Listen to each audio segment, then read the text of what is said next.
अक्षर झालं set set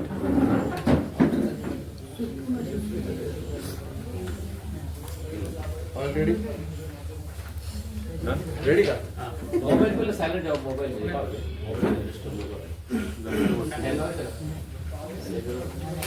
फ्रेमला problem येतो असं लाईट ब्लिंक वरती काय सांगतो नको तसं सर नको नको याला प्रॉब्लेम येतो. फ्रेमला प्रॉब्लेम येतो लाईट ब्लिंक होते. असं घ्या सर. बोला भाऊ. नमस्कार. सर्वप्रथम आपण या ठिकाणी उपस्थित राहिलात अतिशय कमी वेळामध्ये आपल्याला निरोप मिळवून सुद्धा मी आपणा सर्वांचे या ठिकाणी सहर्ष स्वागत करतो. आपणा सर्वांना माहिती आहे की गेल्या 4 दिवसापूर्वी माझ्या व माझ्या सहकाऱ्यांवरती आमच्या भगिनी पत्रकार चैत्राली राजापूरकर यांनी लोणावळा पोलीस स्टेशन येथे माझ्यावर खोटी तक्रार दाखल केलेली आहे. त्या तक्रारीमध्ये त्यांनी म्हणलं की मी व माझ्या सहकाऱ्यांनी त्यांना त्यांची प्रेस कॉन्फरन्स संपल्यानंतर अडवलं आणि अडवल्यानंतर त्यांना आमच्या विरोधात बातमी का देता, तुम्हाला 20 तारखेनंतर बघून घेतो अशा आशयाची आमच्या विरोधात तक्रार दिली. ती तक्रार पूर्णपणे खोटी असून ती तक्रार आम्हाला मान्य नाही. म्हणून खरं तर आजची ही पत्रकार परिषद घेण्यात आलेली आणि सर्वात महत्त्वाचं म्हणजे ह्याच्यामध्ये राजकीय षडयंत्र आहे असा माझा स्पष्ट आरोप. कारण आपण पाहता की मावळ तालुका येत्या 20 तारखेला जे मतदान होणार आहे ते आदरणीय जनतेचे अपक्ष उमेदवार बाप्पांना बेगडे यांना मोठ्या बहुसंख्येने त्या ठिकाणी मतदान होणार आहे आणि बाप्पांना वाढणारा प्रतिसाद, मिळणारा प्रतिसाद आणि त्यांच्यावरती कुठल्याच प्रकारचे आरोप हे विरोधकांकडनं कुठल्या गोष्टीवरती होत नाही आणि त्यांच्याकडं विषय पण नाही आहे.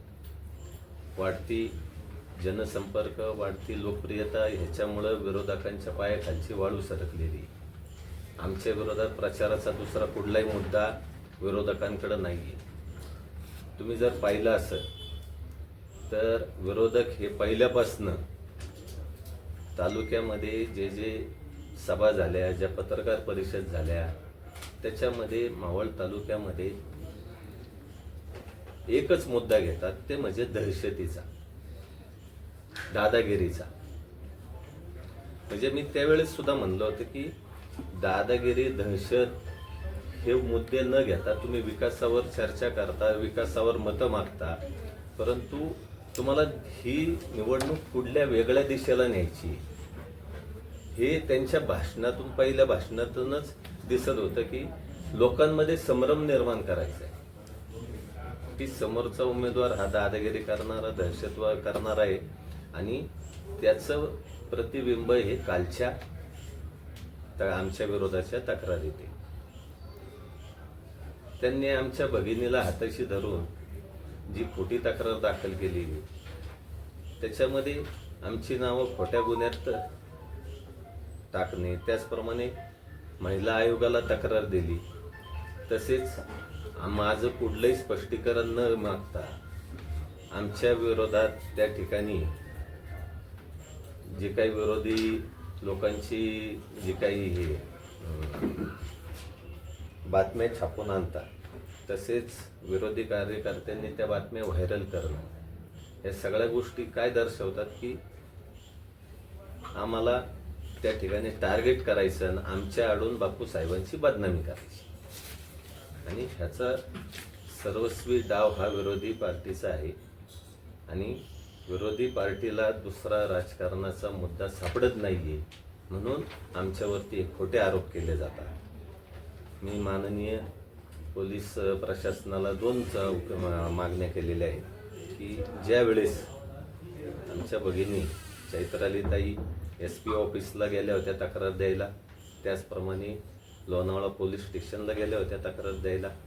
त्यावेळेस माझा असा स्पष्ट आरोप आहे की विरोधी जे उमेदवार आहे आमचे, त्यांचे बंधू व त्यांचे काही हस्तक त्यांच्याबरोबर होते.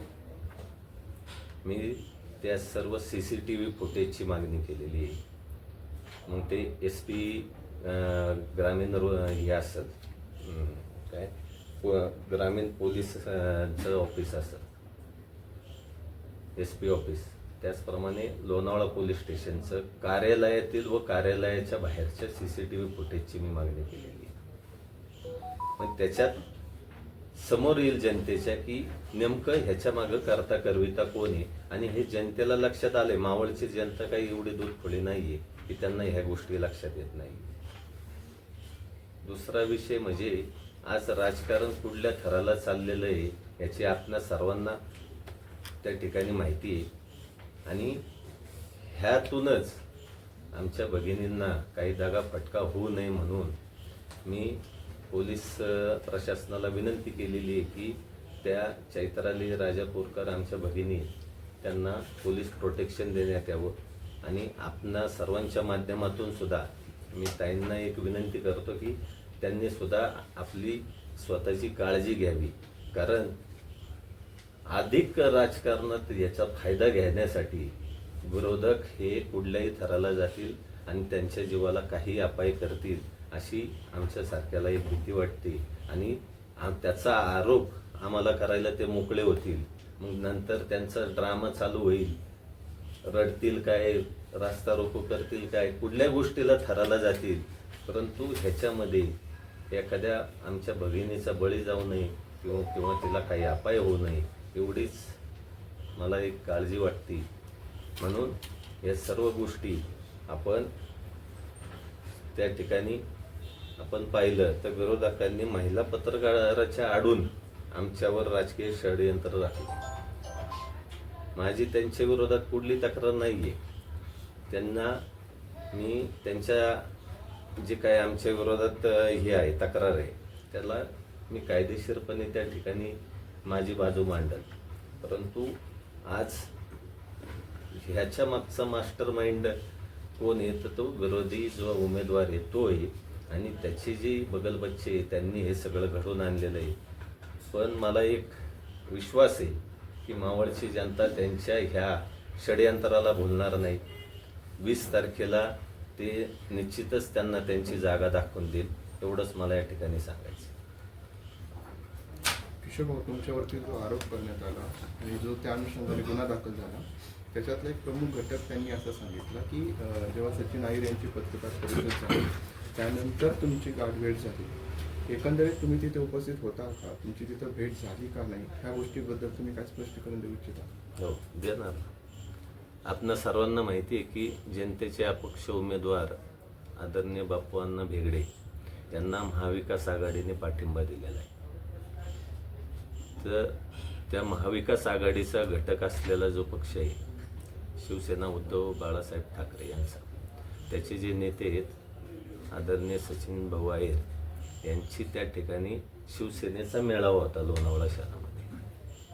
आणि आमच्या उमेदवाराचा जो काही दौरा होता त्याच्यामुळं त्यांना त्या ठिकाणी उपस्थित होता येणार नव्हतं. म्हणून मी त्यांचा प्रतिनिधी म्हणून त्या ठिकाणी गेलो होतो आणि उपस्थित राहिलो होतो. मग तुमची तिथं त्यांच्याशी कुठली भेट झाली नाही किंवा बोलणं झालं नाही अशा पद्धतीने तुम्ही तो आरोप फेटाळतात, योग्य? आता त्यांनी जे माझ्यावर आरोप केला की प्रेस कॉन्फरन्स संपली नंतर मला अडवलं, धमकी दिली आणि विचारला, अशी कुठलीही घटना त्या ठिकाणी झालेली नाही.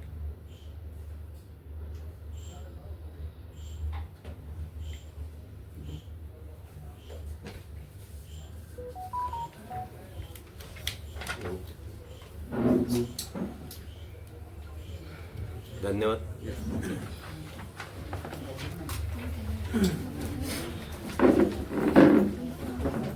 गुन्हा दाखल नक्की खरं काय घटना घडली? आपणा सर्वांना माहिती आहे जो काही आमच्या भगिनी चैत्रलीताई राजापूरकर यांनी जो काही माझ्यावर आरोप केला आहे की मी त्यांना अडवलं आणि विचारणा केली की तुम्ही आमच्या विरोधात बातमी का लावता, तुम्हाला 20 तारखेनंतर बघून घेतो. तर हे अशी काही कुठली घटना घडलेली नाही आहे आणि ती काही तक्रार आम्हाला मान्य नाही. पण हे आरोप का झाले आपले, काय उद्देश आरोप झालेले असतील तसं? आता सगळ्यांना माहिती आहे राजकीय रणधुमाळी चालू आहे. बापू साहेबांना मिळणारा प्रतिसाद पाहता आणि विरोधी पक्षाला आमच्याविषयी आरोप करण्यामध्ये कुठलाही त्या ठिकाणी तांत्रिक मुद्दा नाही, म्हणून हे अशा षडयंत्रात आम्हाला गुंतवून आमची बदनामी करायची हा एकच फंडा याच्यामागे दिसतोय आम्हाला. आणखी एक प्रश्न असा आहे की मगाशी बोलताना तुम्ही बोलले की संबंधित जे पत्रकार महिला पत्रकार आहेत त्यांना पोलीस प्रोटेक्शन देण्याची गरज आहे. काय वाटतं आपल्याला? आता मला एकंदर